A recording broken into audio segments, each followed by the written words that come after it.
Mas no versículo 13, ele fala uma outra coisa que na realidade vem até antes disso. Porque Deus é o que opera em vós, tanto o querer como o efetuar, segundo a sua boa vontade.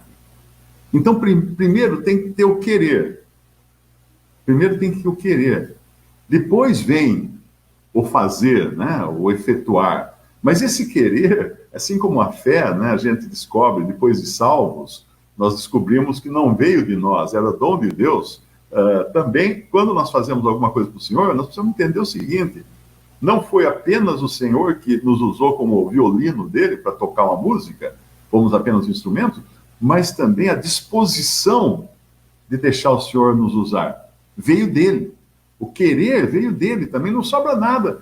Você raspa assim a vida do cristão, nunca sobra nada, não sobra nem uma peninha para você falar assim, isso aqui é a minha parte nisso. Não. Nós somos como aquele sacrifício sem pena, né, que tinha no Antigo Testamento, porque a pena era o exterior do corpo, aquilo que deixava bonito o corpo do pássaro, né? Sem pena é sem nada. Sem uma árvore sem folhas, ou é uma árvore morta praticamente, né? Então, o que é de nós não serve para o Senhor. O que é de nós não serve. Alguém pode falar assim, mas não tem lá um negócio que a gente vai receber galardão? Vai receber, vamos receber recompensa. E aí, quando nós recebemos essas recompensas, que são simbolizadas por coroas, né? O que nós vamos cair? O que nós vamos entender? Nós vamos entender que tudo veio dele. Aí nós vamos depositar as coroas aos pés do Senhor Jesus. Olha que coisa linda. Nós vamos chegar aos pés dele e depositar as coroas. Depositar todas aquelas coisas que nós até pensamos que vinha de nós, que eu trabalhei tanto no Evangelho, preguei, ajudei os pobres, alimentei os famintos, tal. E lá no céu não, assim, não tinha nada de mim nisso. Era o Senhor me usando integralmente como seu instrumento. Então, ele aqui, ele vai falar no versículo 13, o querer, no versículo 14, o fazer, e no versículo 15, o ser. Olha que interessante. Porque Deus é o que opera em vós, tanto o querer como o efetuar segundo a sua vontade, fazei todas as coisas sem murmurações e contendas. Então, o querer vem de Deus. O fazer vem de Deus. E quando o fazer vem de Deus, nós não podemos ter murmuração nem contenda. Não cabe, porque Deus não é um Deus de contenda. Deus não é um Deus de desordem. Deus não é um Deus de confusão, mas é um Deus de paz. E no versículo 15, é o ponto mais alto desse caminhar, que é o ser. Então, nós queremos pela vontade de Deus, nós fazemos porque Ele que opera em nós, tanto o querer como o efetuar, para quê? Para sermos, para que sejais irrepreensíveis, no versículo 15, e sinceros, filhos de Deus inculpáveis, no meio de uma geração corrompida e perversa, entre a qual resplandeceis como astros no mundo. E aqui entra o testemunho cristão nesse mundo. É um testemunho de luz no meio das trevas. Então, o cristão, onde ele está, ele deve ser luz. Não que ele faz luz. Luz e sal, né? Nós temos nos evangelhos, o Senhor falando de luz e sal, são dois elementos que não fazem nada para operar, não é? Eles para influenciar ao seu redor. A luz, o que a luz faz? A luz brilha, a luz ilumina. Só isso. O que nós podemos fazer, contrariamente a isso, é esconder a nossa luz. Colocar debaixo do alqueire, né? Como fala no Evangelho, tapar a luz, não é? E o sal? O sal salga. O sal não precisa fazer esforço para salgar. Você coloca sal na comida, ele salga a comida. Ele não só salga a comida, como ele conserva a comida também. Quem morou no interior já, quem já morou no sertão, sabe que a carne é guardada durante muito tempo salgada. Coloca-se naqueles varais de madeira e varal, na verdade, o varal original é com vara, né? São varais porque são feitos de varas. Pendurada aquela carne salgada, de vez em quando você vai lá com uma faca para tirar os bichos que vão, as moscas deixam os ovos, eles começam a morar na carne, você raspa a carne, tira tudo, e essa carne salgada não vai apodrecer. Por isso que ela é guardada em lugar que não tem geladeira, O sal, então, ele além de dar sabor, ele conserva. O cristão no mundo, ele está aqui para dar sabor, para transmitir sabor, porque ele é o único que realmente pode aproveitar a vida.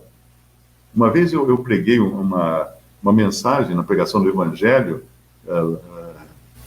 nós tivemos há anos atrás, né?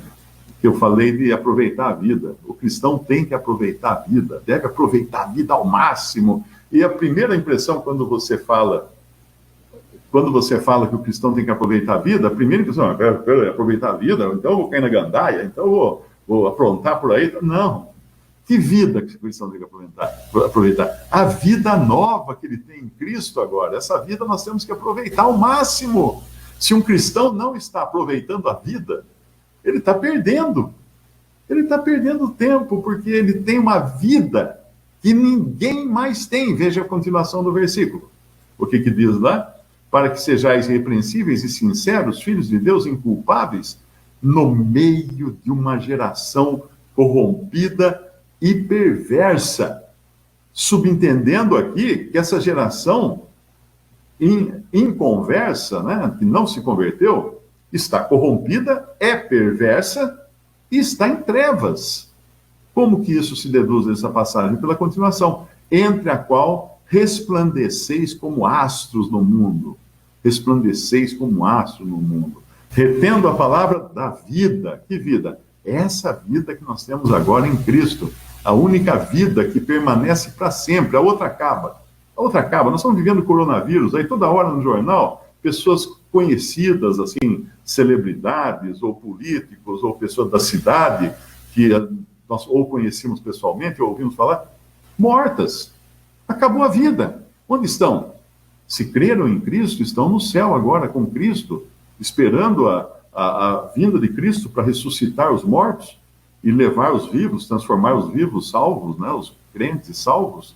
Mas esses, então, têm vida e continuam tendo vida. Mas aqueles que não creram em Cristo, não tem mais, acabou.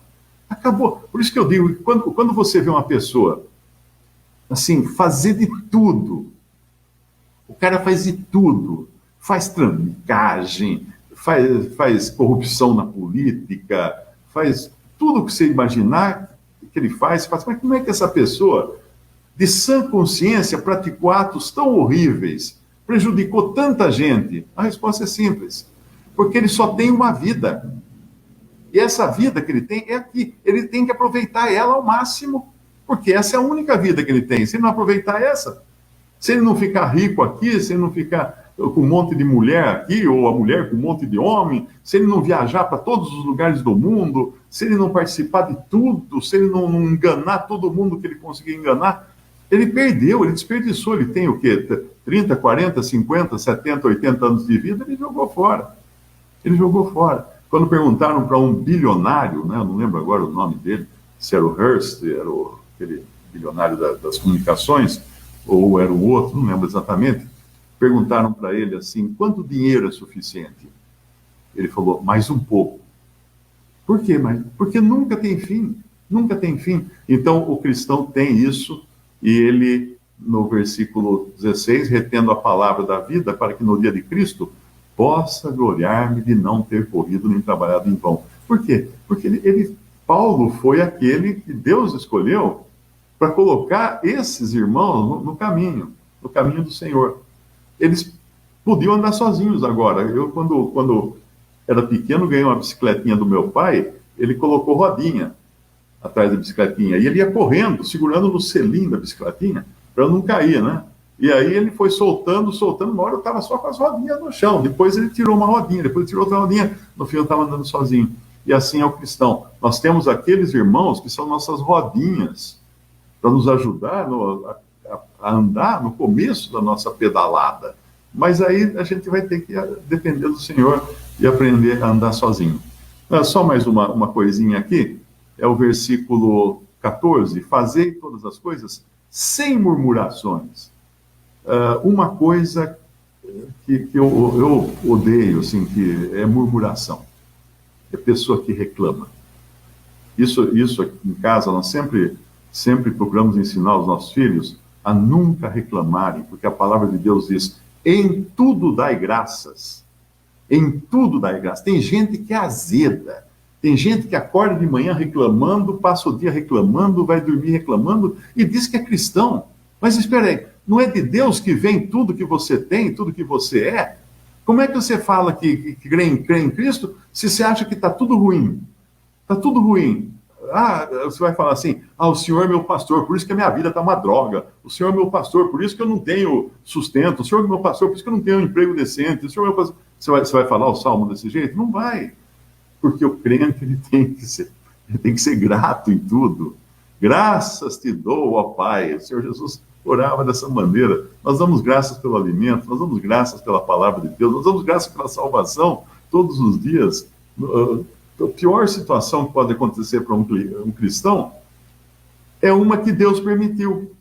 E se Deus permitiu, em tudo dai graças.